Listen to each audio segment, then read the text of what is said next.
Everyone calls the INFJ the rarest personality type. But what if that's not true? What if they just got really good at hiding? See, the traditional INFJ wants to be understood. The Sigma INFJ learned that being understood is the fastest way to get manipulated. So they evolved. Now think of it like the software update no one asked for. Same empathy engine, new firewall. Today we're breaking down the Sigma INFJ, the version that decided compassion was nice, but control is safer. So grab your coffee, maybe your moral compass, and let's talk about how Sigma INFJs quietly rewrote every INFJ stereotype and somehow made the rest of us their case study. Let's dive right in. All right, so first things first. The traditional INFJ needs to be understood. The Sigma refuses to be read. If regular INFJs are open books, Sigma INFJs are password-protected PDFs. The traditional INFJ aches to be understood. They speak in metaphors, drop emotional breadcrumbs, and hope someone follows the trail. They crave that one person who can finally look into their soul and say, "I see you." But here's the problem. Being understood always came with a hidden cost. Every time they opened up, someone tried to edit the story. So the Sigma INFJ stopped handing out drafts. Now, they operate more like quiet architects of perception. They show you just enough to make you think you know them, but never enough for you to actually map the blueprint. They curate mystery like an art form. While others chase vulnerability as a badge of honesty, Sigma INFJs treat self-exposure like currency. You spend it, you lose value. They've learned that people rarely want to understand you. They want to categorize you. And once you're labeled, you're no longer real. You're a role. So they built emotional firewalls. Ask them something personal, and they'll answer with a story that sounds profound, but hides the truth between the lines. It's not deception, it's encryption. They learn that transparency without trust is self-betrayal. The Sigma INFJ doesn't hide because they're cold. They hide because they've seen what happens when people weaponize openness. They know being mysterious isn't manipulation, it's survival. In a world obsessed with oversharing, the Sigma INFJ breaks the algorithm. They understand that once mystery sparks curiosity, and curiosity builds influence. When people can't quite figure you out, they project their own meaning onto you. And the Sigma INFJ quietly steers that narrative without ever lifting a finger. The traditional INFJ wants to be known. The Sigma INFJ wants to be remembered. One seeks connection, the other builds intrigue. One reveals their depth, the other makes you dive for it. And that difference? That's the line between being relatable and being legendary. All right, next up. The INFJ saves people, the Sigma tests them. Traditional INFJs have this instinctive pull to save people. They spot someone hurting, and boom, the emotional paramedic in them activates. They rush in with empathy, compassion, and a toolkit of heartfelt advice that nobody actually asked for. They believe that if they can heal others, they can somehow heal themselves. But Sigma INFJs, they've seen that movie before, and they walked out halfway through. Sigma INFJs don't save people, they study them. They learn that not everyone wants to be rescued. Some people cling to their pain like it's their identity. So instead of rushing to fix, Sigma INFJs sit back and watch. They observe. They throw out small tests, tiny, invisible experiments to see who's real. They might tell a half-truth just to see if it comes back to them. They'll challenge your opinion gently, not to argue, but to measure your self-awareness. It's not cruelty, it's quality control.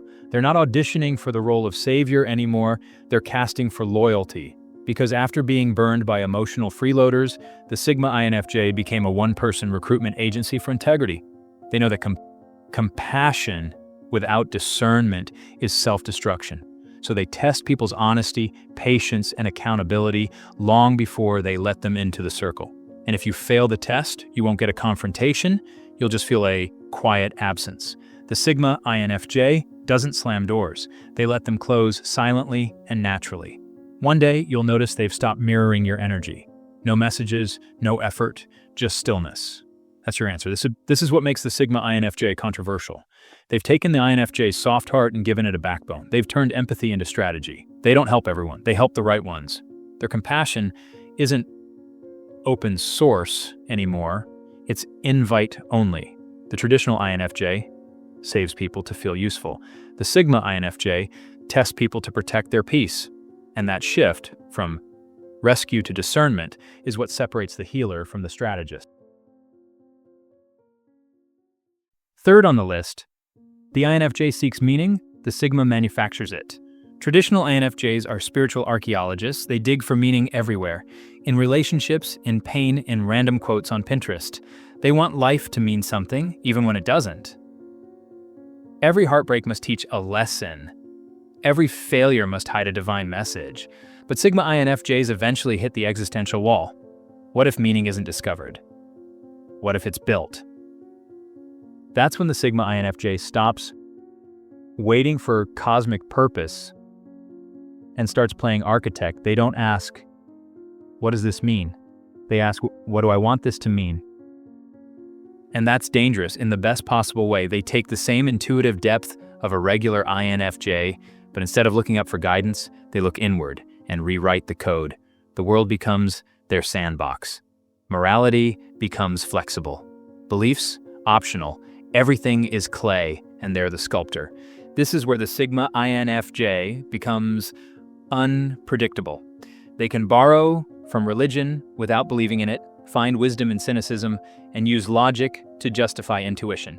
To them, philosophy is not a religion. It's a mood board. Traditional INFJs pray for meaning. Sigma INFJs prototype it. They treat purpose like an experiment, not a prophecy. And the most fascinating part? They don't need validation for it. They could drop an ideology on Monday and reinvent themselves by Friday, and it wouldn't feel like inconsistency. It's evolution.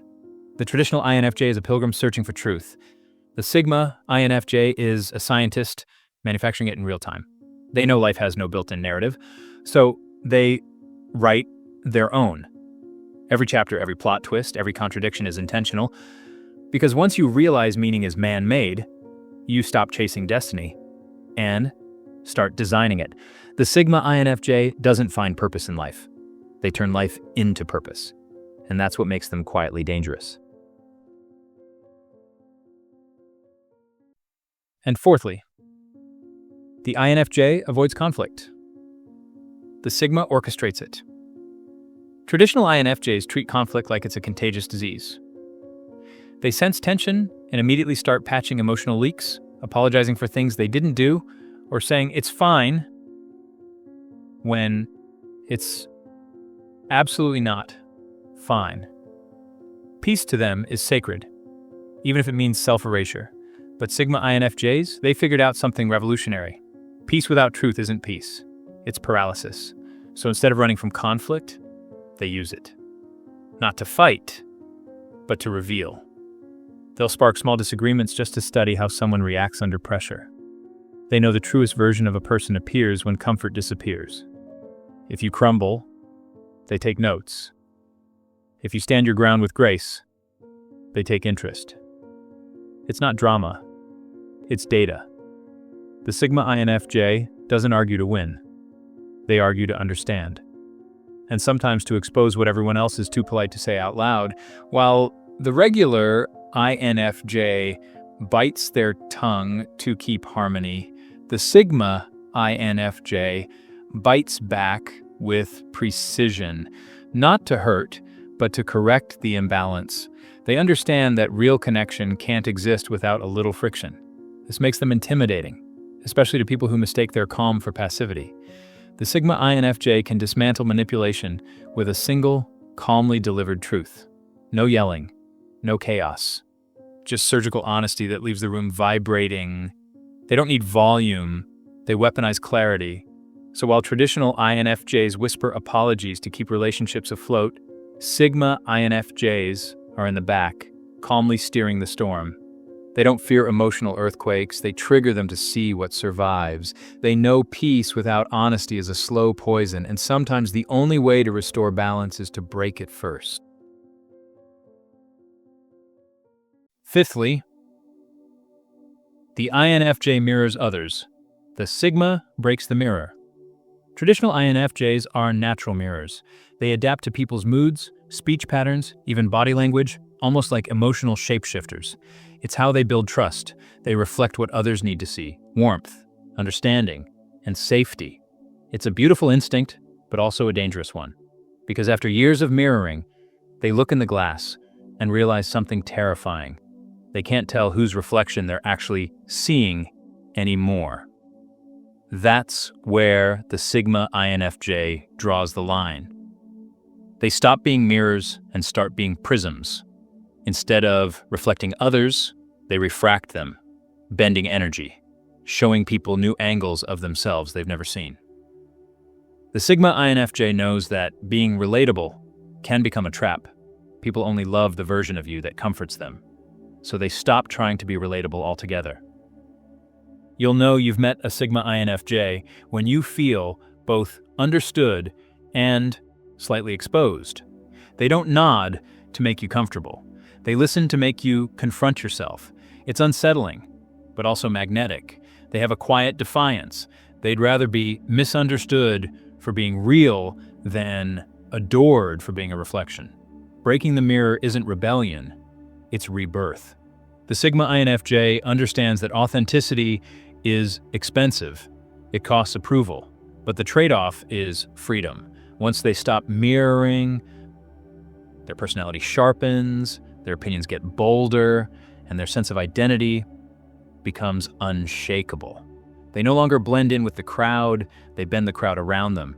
So while traditional INFJs mirror others to belong, Sigma INFJs break the mirror to become. They stopped saying, "I see you," and started saying, "Here's who you are when you face me." It's not comfort they offer anymore, it's clarity. And clarity, especially from a Sigma INFJ, can be both a gift and a wake-up call. Sixthly, the INFJ wants harmony. The Sigma craves friction. Traditional INFJs treat harmony like oxygen.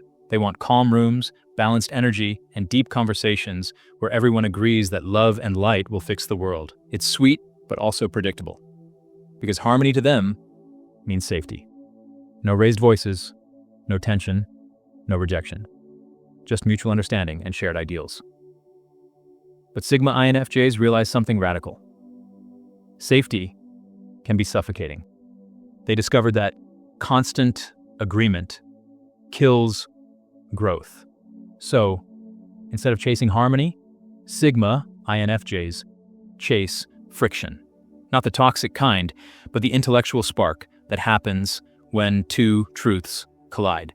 They intentionally seek out ideas that offend them, people who challenge them, and environments that stretch their beliefs to breaking point.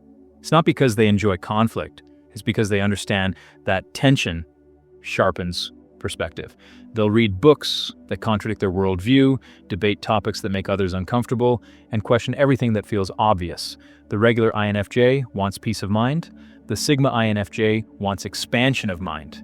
They don't fear dissonance. They feed on it. To them, mental friction is the grindstone where wisdom gets its edge. And here's the twist. When others argue emotionally, Sigma INFJs stay eerily calm. They're not defending an opinion. They're observing how people think. They know that how someone reacts to disagreement reveals far more than the argument itself. It's psychological sparring, half learning, half social experiment. This is what separates them from the classic counselor INFJ archetype. Traditional INFJs build bridges. Sigma INFJs test if the bridge can hold weight. They'd rather risk discomfort than live in delusion.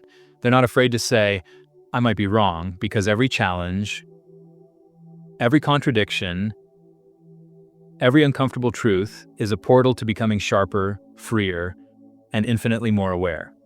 So while the traditional INFJ meditates for peace, the Sigma INFJ dives headfirst into paradox, because for them, true harmony isn't the absence of conflict, as it's the ability to stay grounded while the truth rearranges the room.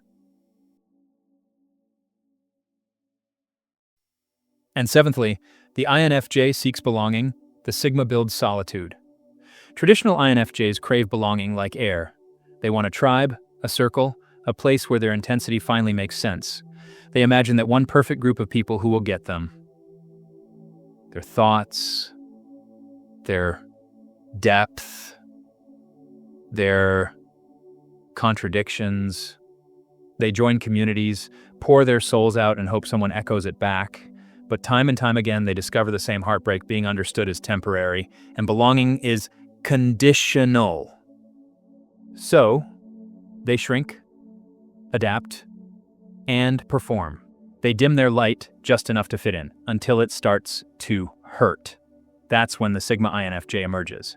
It's the INFJ who finally got tired of auditioning for acceptance. They stop chasing tribes and start building temples of solitude. Not isolation, sovereignty. They realize that peace doesn't come from being surrounded by people who understand you. It comes from being comfortable when no one does. Their solitude isn't loneliness, it's architecture.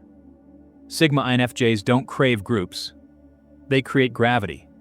Instead of joining circles, they form quiet ecosystems where others eventually orbit around their energy. They build worlds, not friendships.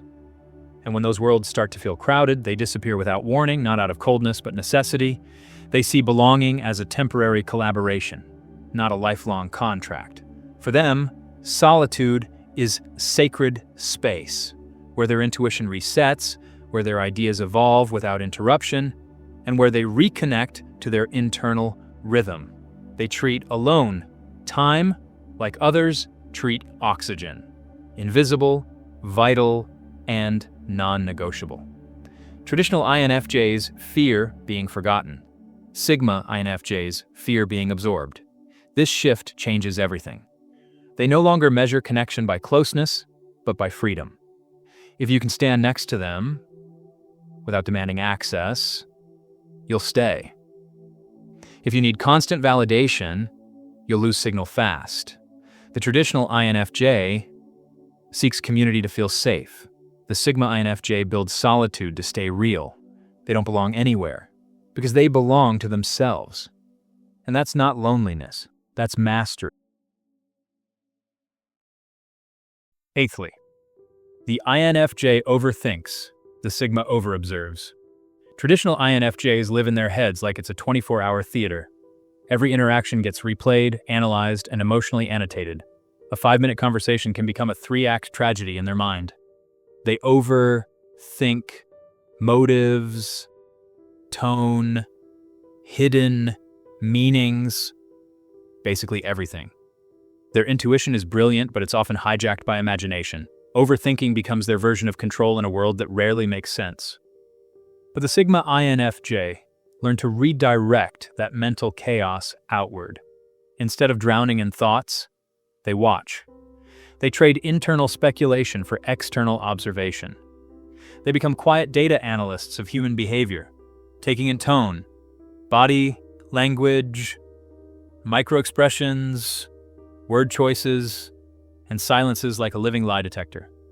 It's not paranoia, it's pattern recognition. Where the traditional INFJ asks, "What did they mean by that?" The Sigma INFJ asks, "What does their pattern say about them?" One gets lost in theory, the other builds a map. They've learned that people repeat themselves long before they realize it. The Sigma INFJ listens less to words and more to consistency. Or the lack of it. This shift gives them a strange kind of calm power. They don't need to predict the future, they just read the present accurately. It's why they often seem psychic, when really they're just paying attention, while Everyone else is talking. They let silence do the heavy lifting. Overthinking is emotional noise. Overobserving is silent clarity. Sigma INFJs don't spiral in what if. They calculate what is. They've turned introspection into reconnaissance. The world sees a quiet introvert. What's really happening is surveillance with empathy. So while the traditional INFJ gets exhausted trying to decode meaning from imagination, the Sigma INFJ sits back, collecting behavioral evidence like an undercover psychologist. They don't react. They record. They don't assume. They know. And that's why when a Sigma INFJ finally speaks, people listen, because you can tell they've been watching the whole time. Ninthly, the INFJ seeks peace, the Sigma hunts power. Traditional INFJs dream of peace. Inner peace, outer peace, world peace, just peace in all directions. They want stillness, emotional harmony, and relationships without turbulence. But their version of peace often means surrendering their own strength to keep everyone else comfortable. They silence themselves for the sake of understanding.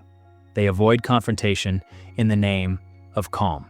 And over time, that devotion to peace becomes a kind of quiet self-erasure. Sigma INFJs learned the hard way that peace without power is just polite powerlessness. So they stopped chasing serenity and started studying influence. They realized that if you can read people, you can move people. That empathy isn't just emotional sensitivity, it's strategy. They learned how to speak with timing, how to make silence heavier than words, and how to redirect energy in a room without raising their voice. They don't want chaos, but they understand that real peace must be engineered, not hoped for. They play psychological chess while everyone else is playing checkers, quietly adjusting the emotional temperature until things align. Their calm isn't weakness, it's control in disguise. When the traditional INFJ says, "I just want everyone to get along," the Sigma INFJ says, "Then someone needs to take the wheel." They aren't afraid of influence. They respect it. They know that harmony without direction drifts into mediocrity.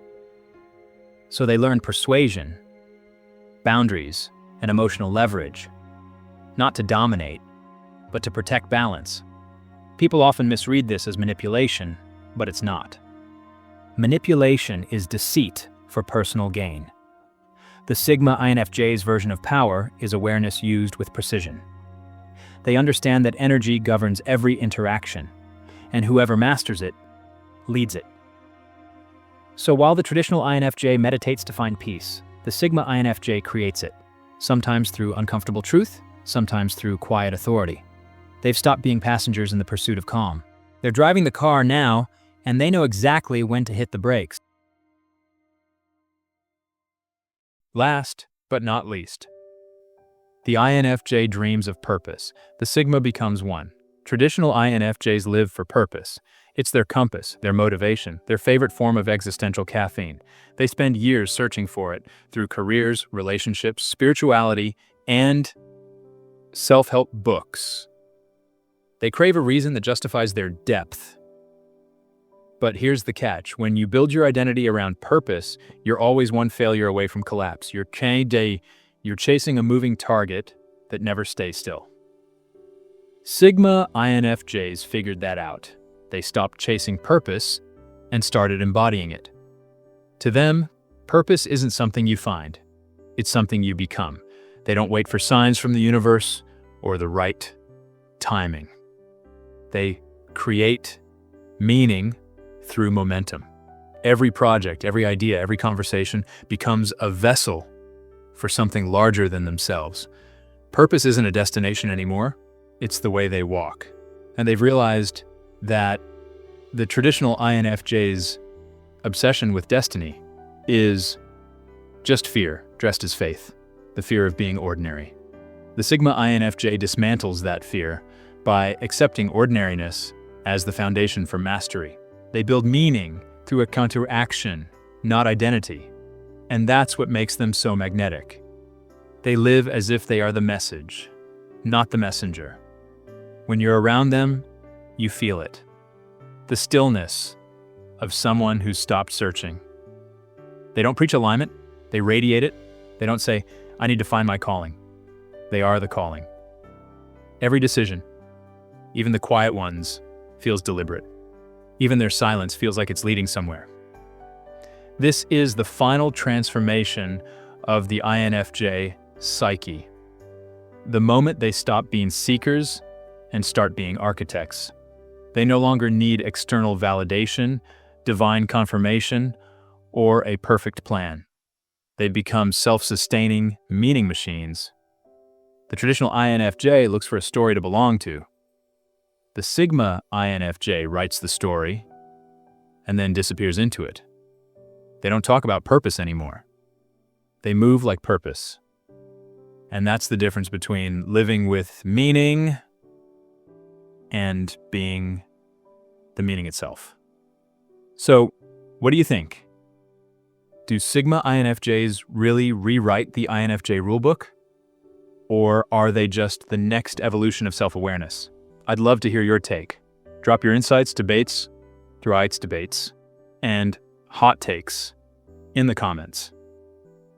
Because let's be real, this topic deserves a good psychological tug of war. If you found yourself nodding, questioning, or quietly re-evaluating your entire personality in the last 15 minutes, then go ahead and give this video a like.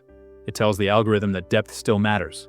And if you want more deep dives into personality, psychology, and the hidden architecture of human behavior, hit that subscribe button and turn on notifications, because we're just getting started.